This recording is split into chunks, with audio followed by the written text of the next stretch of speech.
Hello, Legal Helm listeners. Today, I am delighted to be speaking with Dan Rabinowitz, CEO and co-founder of Predicta, an AI-powered litigation prediction software for the US Department of Justice, serving as general counsel for a Washington, D.C.-based data science company, and also playing the roles of associate general counsel, chief privacy officer, and director of fraud analytics for WellPoint Military Care. He went on to co-found Predicta, an AI-powered litigation prediction software that uses forward-thinking data science around judges to predict case outcomes, motions to dismiss, and so much more. In today's podcast, I'm going to be talking to Dan about how AI in litigation will transform the legal industry. Dan, hello and welcome to the show. Hi there. Thank you for having me. So, Dan, it would be great to kind of get to know you a little bit more and for our audience to know you a little bit more. So your background is really interesting because it kind of bridges law and data science together.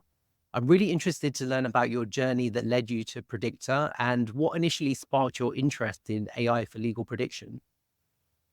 Yeah, so I actually began my career as an associate at a large law firm.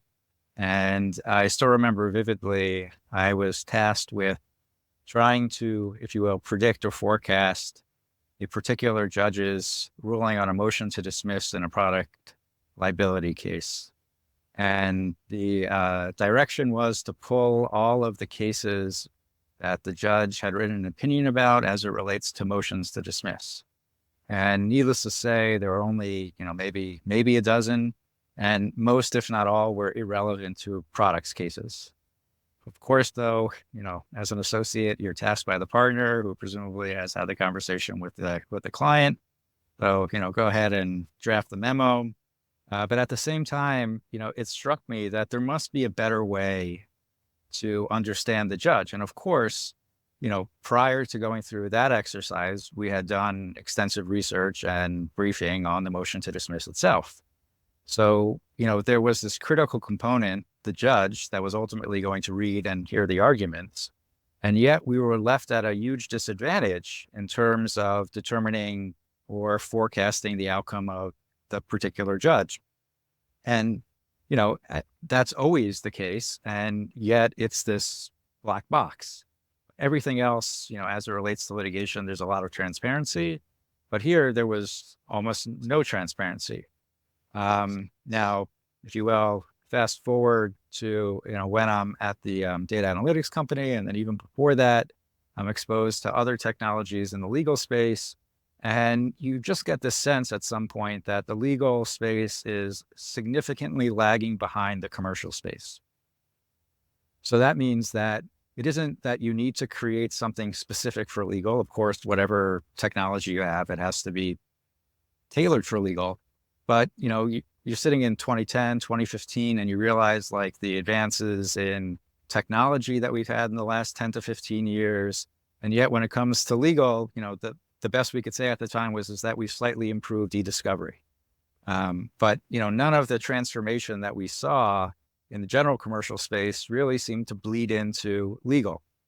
And, when I was exposed to the idea that you can really understand people using any number of factors beyond, if you will, the obvious ones.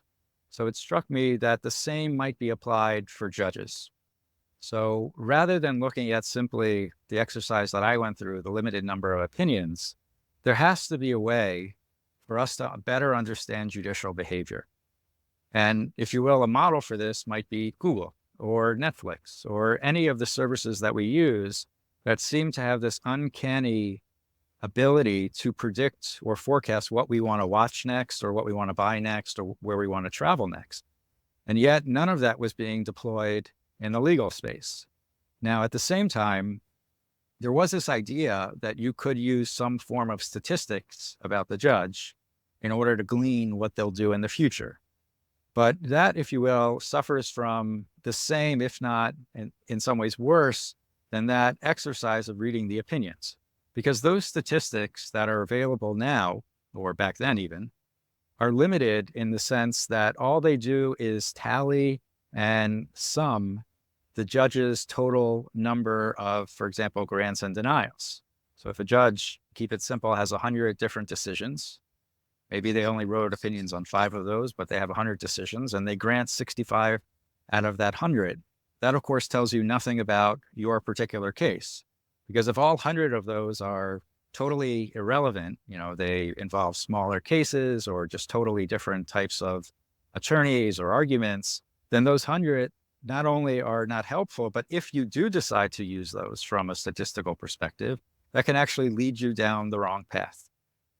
So understanding that the limitations of, the current UL or the legal technology at the time, plus understanding what the potential was, led me to the idea that we could use behavioral analytics to analyze judges to actually provide meaningful and trustworthy forecasts and predictions.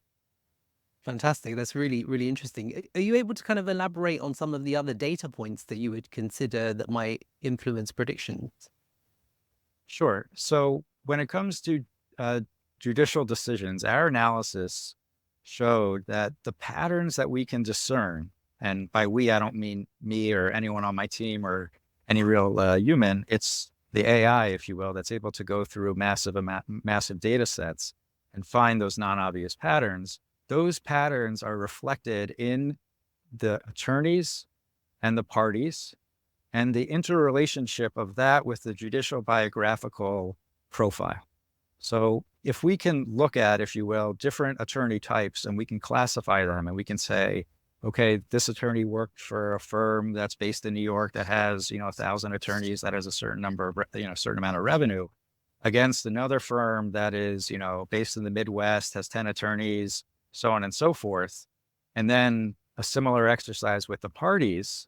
So there are patterns that you can then determine. And then what you have to do is link those patterns with particular biographical characteristics. So for example, to get to your question specifically of what biographical characteristics that we're looking at, of course, we have dozens and dozens. And as you would imagine, a significant portion of those or a substantial portion of those are proprietary. But the more obvious ones would be, the attorney's experience. So that, or the judge's experience. So that would be, where they went to law school, where they practiced, who appointed them, when were they appointed, were they were they a state court judge before being elevated to a federal judge, as well as, for example, income and net worth. Because, again, to go back to the Google or the Netflix example, they're not simply looking at what movies or TV shows you watched in the past 10 days or the past year. They also understand where we live, and they understand who our neighbors are, and they understand our educational background, and so on and so forth. And that's the way that they're able to provide precise forecasts.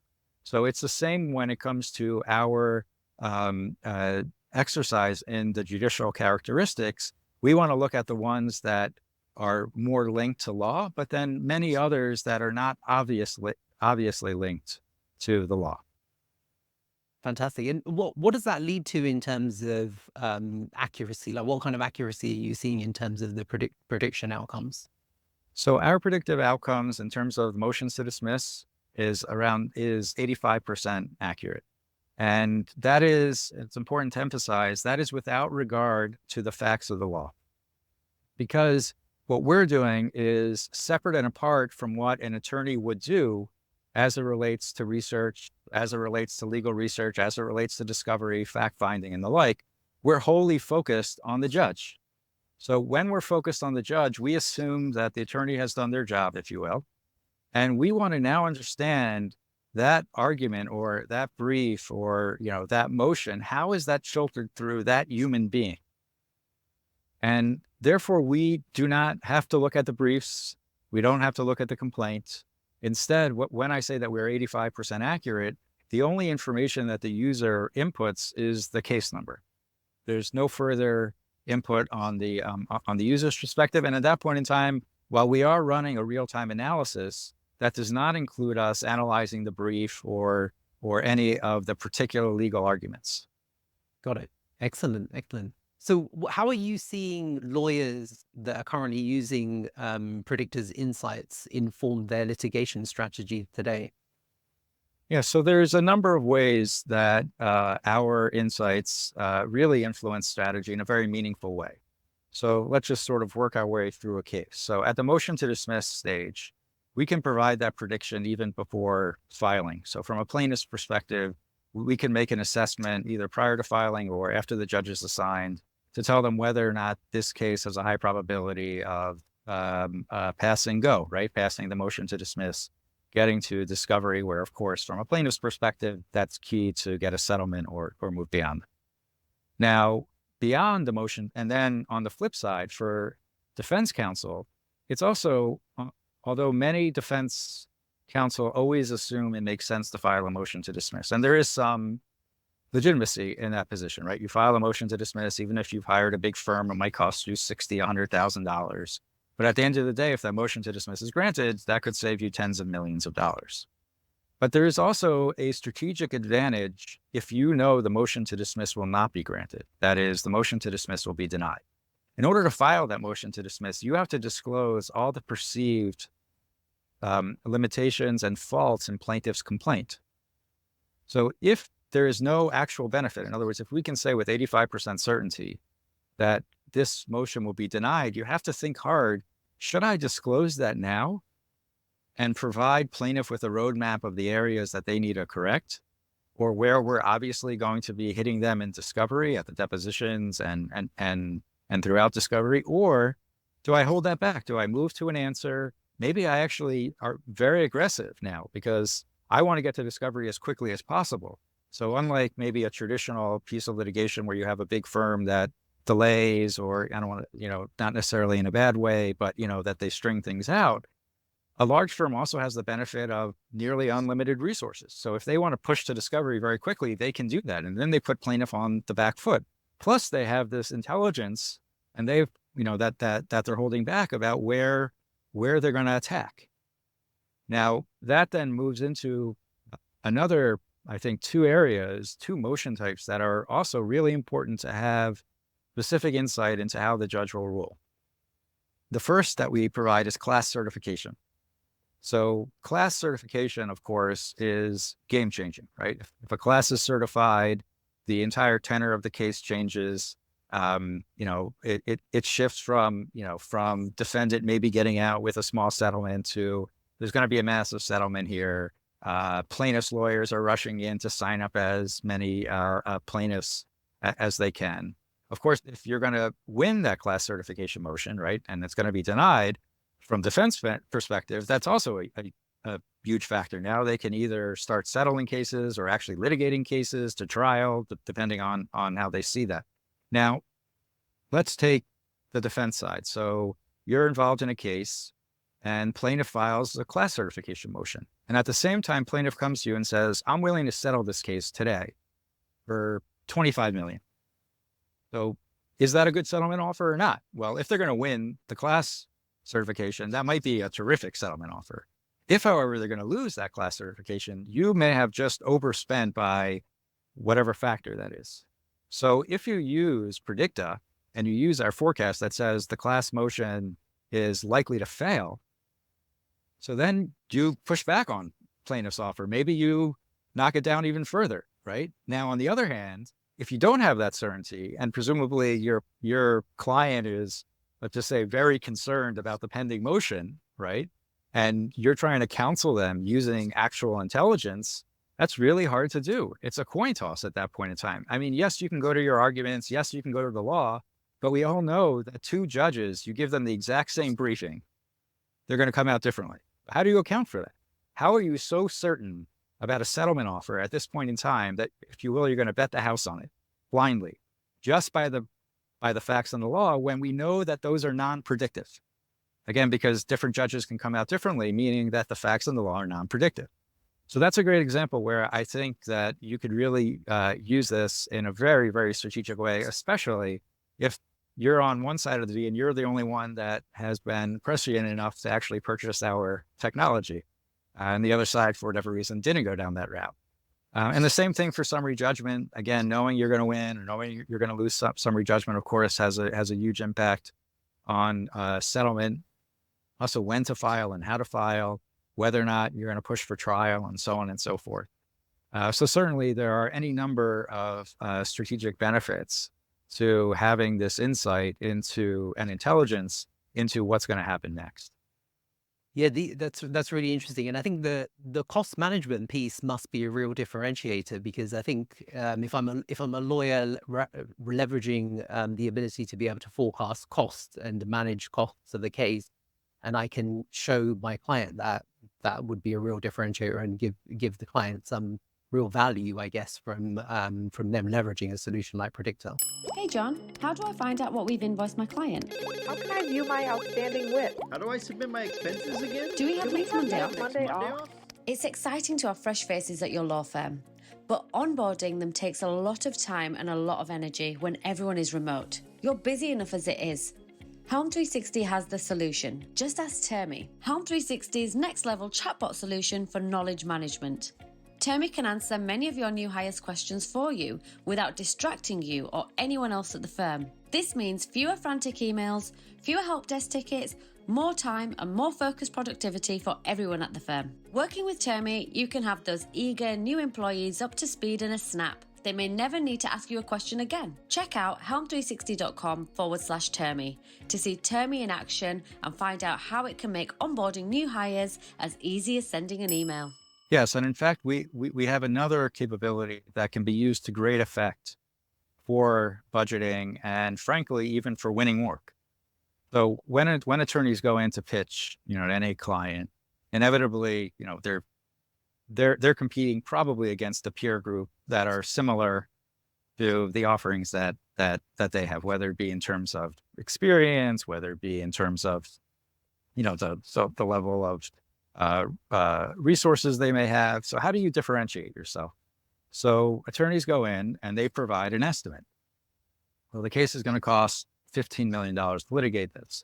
Now, of course, attorneys can also say, well, it's going to cost $15 million because there is uncertainty if it goes to, summary judgment. But if we have to go to trial, it's going to cost $25 million. Or if we're going to go to settlement inevitably takes longer or shorter than summary judgment. But when attorneys are coming up with those budgets, they really have no idea. At best, firms have, like a pricing function, which looks at cases in the aggregate and says, okay, well, we've looked at 100 cases or 500 cases that we have, and we say on average, summary judgment takes whatever number of hours, and that translates into the $10 million cost. But of course, each of those cases might be entirely different and distinct from the one that you have and that you're pitching for. Could be different judges, it could be different parties, could be any number of those things. So we provide forecasts for the entire litigation life cycle. But those forecasts, again, are not averages of the judge. So we don't say on average, a judge takes X number of days to get the summary judgment. We're looking at the case specific. Now, beyond summary judgment, in order to provide real forecasts, you, if you will, have to go through each potential outcome, right? So when a lawyer comes in, they can't say for certain it's going to be dismissed at the motion to dismiss stage, or they can't necessarily say we'll, go to summary judgment or it will go to settlement. So the only way to truly account or forecast timelines, the timelines have to account for all the different potential offerings. And our timelines are based on outcome, right? So they're outcome-based timeline. And we provide the number of days it will take to arrive at a dismissal for summary judgment versus for settlement versus for motion to dismiss or trial and so on. And each of those, the attorney can use when they're pitching for work, not simply saying, well, I've looked at our internal pricing function, but instead I've looked at the specifics of the case with the specifics of the judge and came to the conclusion that there are two ways we believe we've analyzed the case. It's either going to go to settlement or summary judgment. And if it goes to summary judgment, here's going to be the cost. And here, if it goes to settlement, here's going to be the cost. Now, aside from estimates and budgets, it also has, to go back to the settlement strategy, also has, I think, a great amount of importance. Because if you could look and say, well, if we go to summary judgment, it'll take an extra year and a half. And again, to go to the example that plaintiff has provided a settlement offer today. So you might think that your case is pretty strong. So the $15 million or the $25 million that plaintiff has put on the table, they don't have that strong of a case to justify the $25 million. But you can't factor in it if you, or at least until Predicta, you can't really factor in and say, well, okay, we're going to go to summary judgment. What's that going to cost us? So if we turn down the $25 million offer, and now it takes another year and a half of attorney time, that could literally be in the millions of dollars. And that should be accounted for when you're deciding how to respond to a settlement offer. Or if it's going to go to trial, the same thing. An attorney might say, we have a very, very strong case. I've seen a case just like this, and so on and so forth. And we could beat these guys at trial, but that's not without cost. Of course, because attorneys are in the service industry and they're getting paid by the hour. And inevitably, it's not just the partner, but who knows how many people are on that. And that can have a very substantial cost. So this enables attorneys and their clients to make an informed decision as to whether or not this settlement offer makes sense, not simply based on the strength of their case, but also based on the cost of going forward or not going forward.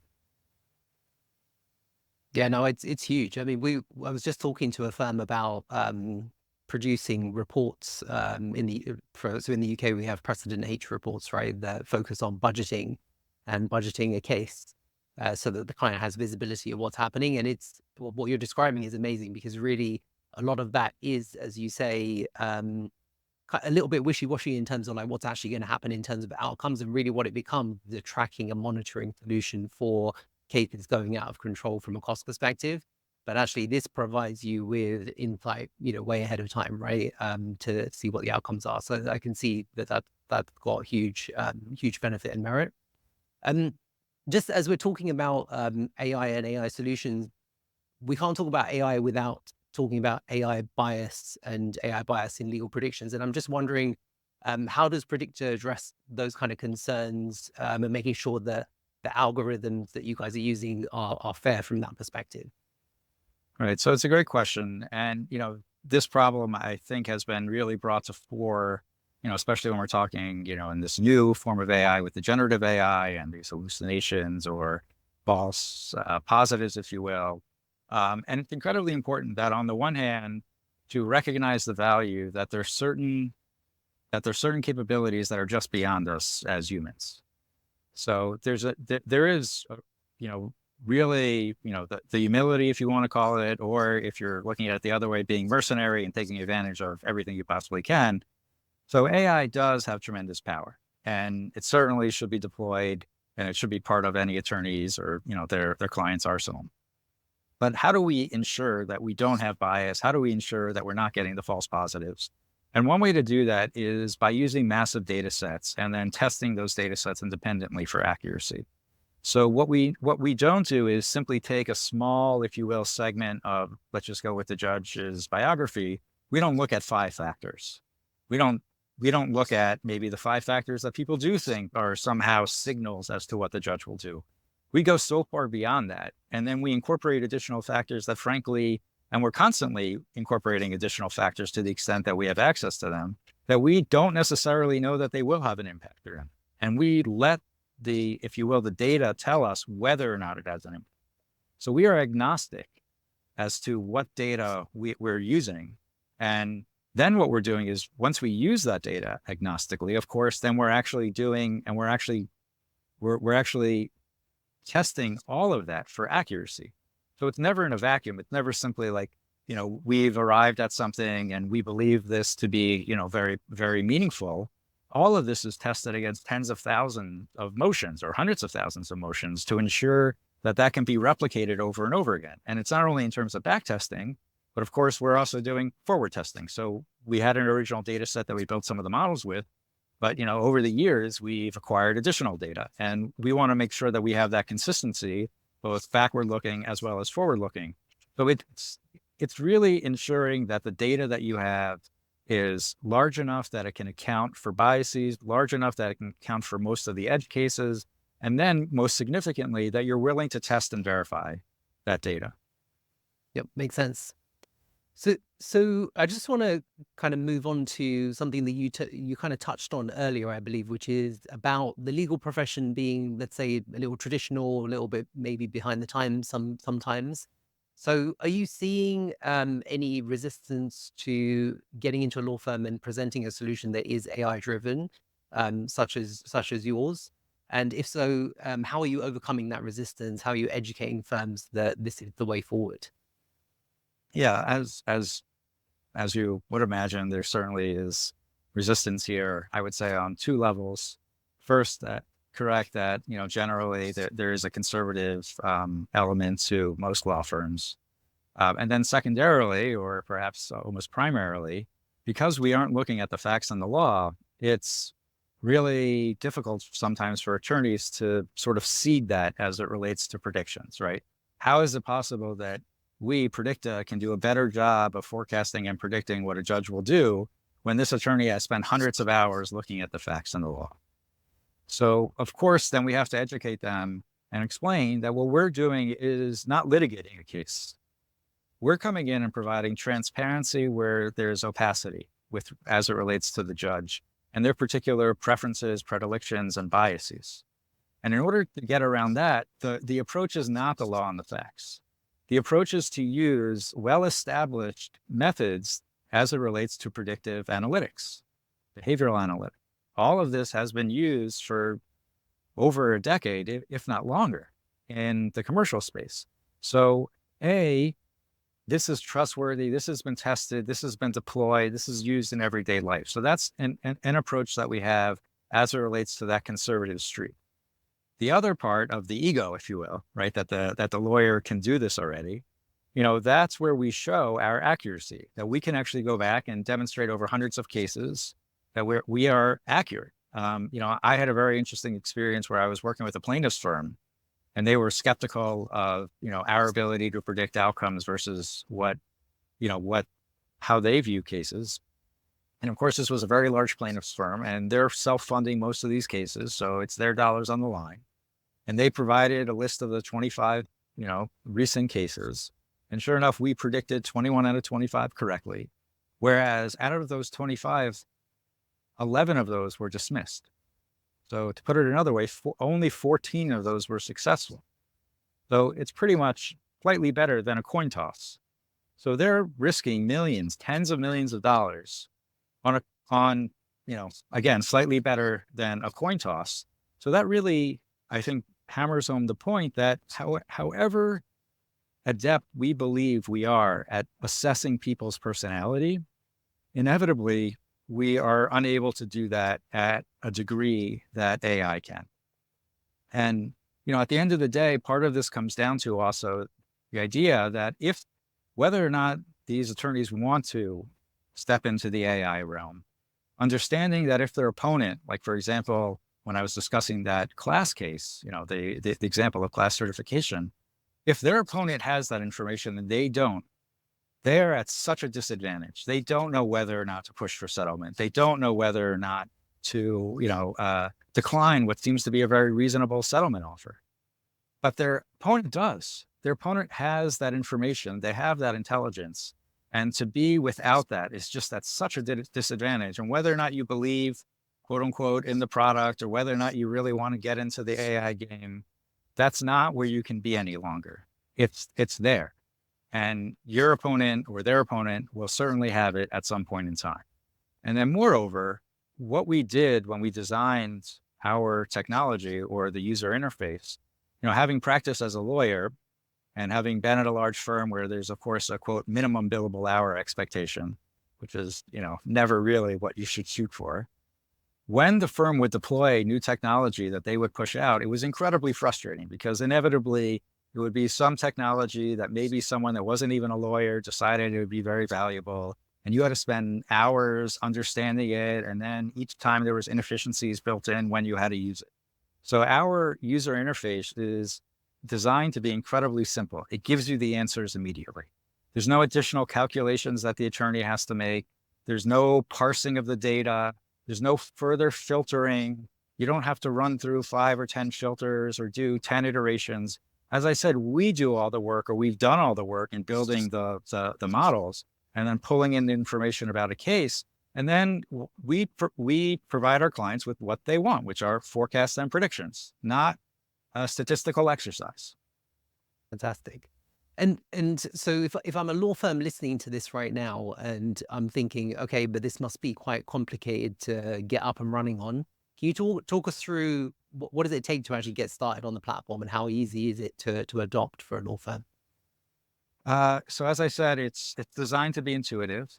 It's cloud-based. It's sign on with a username and password. And I would say, if you give us a half hour of time, we can probably train everyone in the law firm. And then in terms of the forecasts and predictions, it takes around between, I would say, 10 and 15 seconds to provide those. All of those can be exported into a report for the client. Of course, that's customizable to, which aspects of the report that they want to show.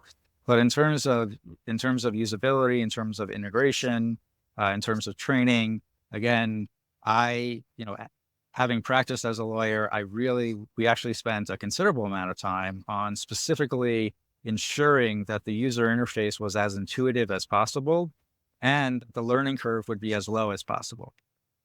Yeah, that's really good to hear. I think I think the biggest challenge with a lot of products on the market is the time to value, right? Proposition. And I think that sounds perfect because ultimately you need something that you can drop in, start to see value from day one, which it sounds like you can. And then ultimately that leads to larger adoption. So really, really pleased to hear that. So just looking ahead in terms of your view on AI and what role you see it playing in a law firm, maybe not just for litigation, but beyond litigation and litigation prediction, where do you see things moving forward?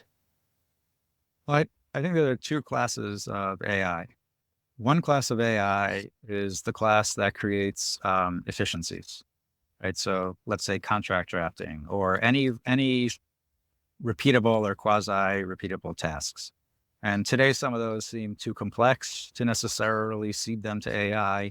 And I think inevitably we will cover most of those repeatable tasks.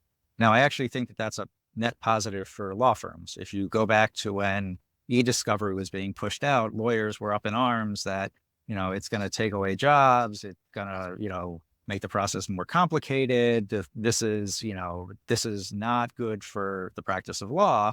And what we've seen is to the contrary. Law firms still exist. Big law firms have gotten bigger. Revenue has skyrocketed. So repeatable tasks, though, should be, if you will, ceded to technology to the extent that it makes sense and to the extent that they're trustworthy. So I think that we're going to push into more and more sectors or more and more tasks within the traditional law firm buckets, but that will enable attorneys to really hone their craft as it relates to what they do, whether that be, litigation and arguments, or whether it be on, acquisitions rather than spending time doing, reviews or the like, but really understanding some of the complexities and maybe structuring deals in a very different way, just because they have that leeway to do it. So certainly I see that in terms of those repeatable tasks and where we can create efficiencies, we're certainly going to keep moving in that direction to capture more and more of those tasks. Now, of course, there's a whole other set of use cases for AI, and that's similar to what we do, which is entering into a space that, even if you would have 10,000 attorneys working on, what the patterns are as it relates to judges, it wouldn't get you anywhere. So there are going to be other areas of the law where we think we are limited for some reason based on the human capacity. And we're going to go ahead and crack those boxes open using AI. Now, what those are, I can't say, otherwise I would be starting another company.